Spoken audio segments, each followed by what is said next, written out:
Hola amigos, en este video quisiera revisar lo que en mi experiencia son algunos errores comunes en el diseño y en la operación de un repetidor típico de VHF o de UHF. Estos repetidores con duplexor, como los que yo muestro aquí a la derecha. El de arriba es un repetidor típico para UHF, con dos radios, una para recepción, otra para transmisión, y están pasando a través de este duplexor, supuestamente para UHF.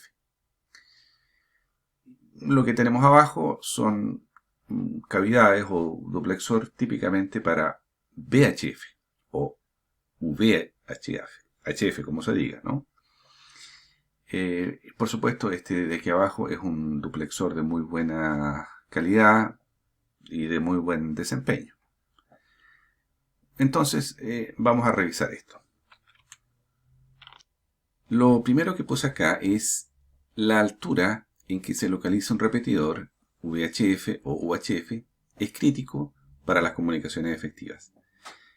Esto es absolutamente lógico, ¿no es cierto? Sabemos que en VHF o en UHF la altura es crítica, la altura de las antenas, porque básicamente lo que se trata son de comunicaciones cuasi visuales, antena a antena. No es 100% así, pero lo podemos imaginar. ¿Cuál es el error?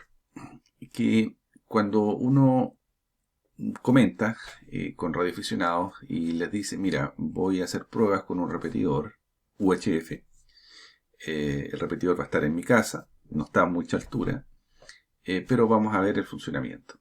Entonces, lo que yo he notado en algunos casos de radioaficionados que me dicen, oye, mira, no escucho tu repetidor con problemas, tiene problemas tu repetidor porque no llego bien y no logro escuchar bien. Claro, pero mi repetidor no está en un cerro, está mucho más abajo y por supuesto no se pueden comparar en ese sentido las coberturas. Claro, pero es que me dicen, es que yo accedo, perdón, a 2 o 3 repetidoras acá locales y las escucho muy bien, llego sin ningún problema. Perfecto, pero el repetidor que yo tengo, no porque sea repetidor, va a tener una buena cobertura, porque eso depende de la localización. Espero transmitirles la idea. Entonces, a veces está la confusión de que por ser un repetidor, automáticamente el repetidor va a tener una tremenda cobertura y una tremenda calidad de recepción y de transmisión. Y eso no es así, porque, insisto, depende de dónde esté ubicado. Si estoy haciendo pruebas en mi casa, obviamente el repetidor no va a trabajar como corresponde en términos de cobertura. ¿Sí? Va a trabajar con estaciones cercanas a las cuales pueda operar. Entonces eso es lo primero que parece obvio, pero insisto, he notado que en algunos radioaficionados pueden cometer ese error y por eso lo hago notar. Segundo, dice, todo duplexor tiene una pérdida de señal, pérdidas por inserción, incluso los de mejor calidad. Entonces, por ejemplo, si un duplexor tuviera teóricamente una pérdida por inserción, la pérdida por inserción es porque yo estoy poniendo un aparato entre medio de las radios y la antena, un filtro, que es el duplexor. Entonces, siempre que yo ponga algo entre medio, que yo corte el coaxial, ponga conectores y ponga un dispositivo allí que opere pasivo, voy a tener pérdidas por inserción. Irremediablemente. Pueden ser pequeñas o pueden ser altas. Bueno, por ejemplo, si las pérdidas por inserción fueran de 0.5 decibeles, la pérdida de señal que tendríamos en watts, potencia, sería del orden del 10%. Es un caso ideal, teórico, ¿no? ¿Por qué les comento esto? Porque también existe en algunos casos la idea de que yo, aunque tenga un repetidor a una cierta antena en una cierta localización y tengo una radio, no repetidor, una radio común y corriente con la misma antena en la misma localización, se tiende a pensar de que el repetidor debiera tener mejor oreja, debiera escuchar mejor con una misma antena, a la misma altura, a la misma localización, que un receptor común y corriente. ¿Sí? Y eso no es así. El repetidor por sí va a tener una menor oreja, va a recibir menos que un receptor común y corriente. ¿Sí? Y les muestro los cálculos. A modo de ilustración, aquí tengo el folleto de estos duplexores de excelente marca, Telewave, para VHF. ¿Sí? Aquí se ve que hay dos modelos, uno con 4 cavidades y uno con 6 cavidades. Y vamos a la parte técnica. Aquí están las curvas. El de la izquierda es con 4 cavidades, permite sin problemas trabajar en recepción y transmisión con una diferencia de 600 kHz. Aquí puede verse que es lo típico en VHF. Pero también con este otro modelo de 6 cavidades se podría trabajar a 400 kHz. O sea, con frecuencias incluso más cercanas. Eso puede ser mejor porque una misma antena puede ser más eficiente trabajando en frecuencias cercanas. Pero si vamos acá abajo, vamos a ver que hay pérdidas por inserción, que son las que están acá, ¿cierto? Voy a marcarlas aquí. 1.5 decibeles y 2.0 decibeles. Entonces, desde el punto de vista de las pérdidas por inserción, con 600 kHz, que sería el duplexor de la izquierda, el de 4 cavidades, tengo pérdida de 1.5 decibeles, ¿cierto? Desde el transmisor o receptor hacia la antena.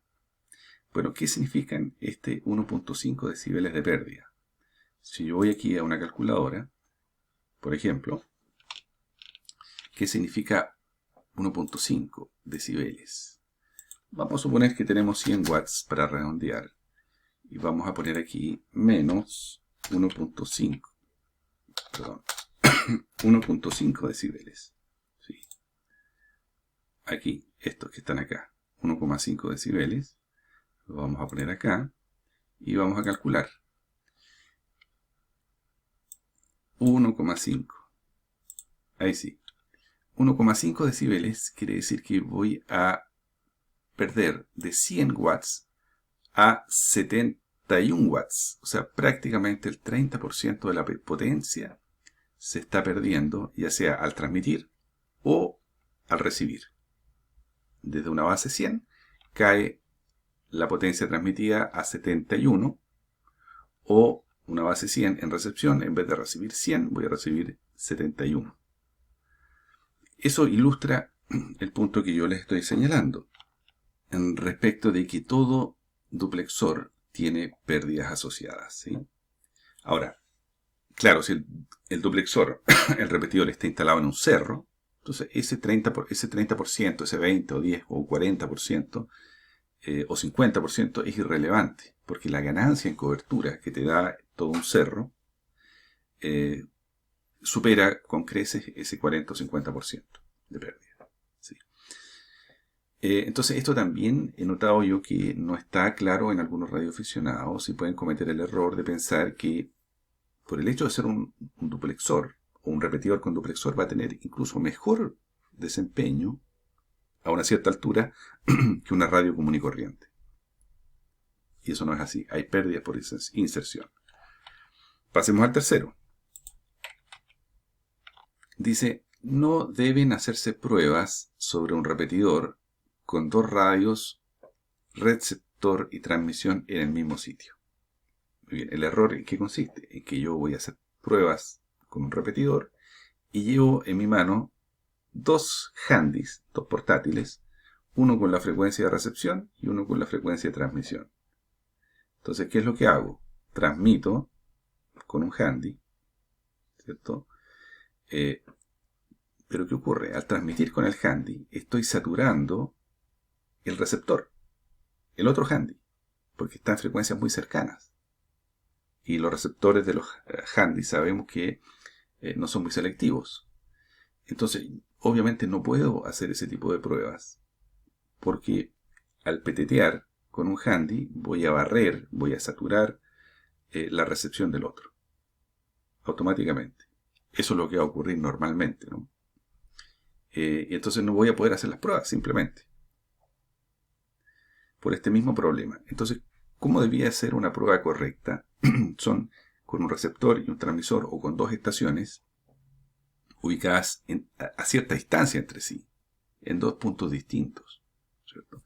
Entonces, las pruebas sobre un repetidor deben descartar esta posibilidad de que yo lleve dos handys conmigo, ¿sí? Y tiene que ir normalmente yo con un handy y un colega, un amigo, ubicado en otro punto, a 100 metros, 200 metros, 500 o 1000 metros, a una distancia X, haciendo las pruebas de comunicación, él con el otro handy, pero a bastante distancia, a suficiente distancia para que no se interfieran entre sí estos dos portátiles, ¿sí? Esta prueba también, este error también me pasó a mí, ¿cierto? Así que por eso se los comento en este momento con total confianza, ¿no? De que ocurre este problema. Vamos al cuarto. Un duplexor de buena calidad o de buen desempeño debe permitir que las frecuencias de transmisión y recepción sean bastante cercanas. ¿Cómo sé si un duplexor es de buena calidad o de mala calidad, o de buen desempeño o mal desempeño? Bueno, si es que al calibrarlos, al hacer el ajuste, probablemente con un nano VNA o con algún tipo de analizador vectorial, yo logro calibrar, ajustar la frecuencia de transmisión y de recepción a una cierta distancia máxima, no más allá de cuánto sería lo típico. Bueno, lo típico se los voy a comentar en el punto 5 a continuación, pero lo que quiero señalar acá es que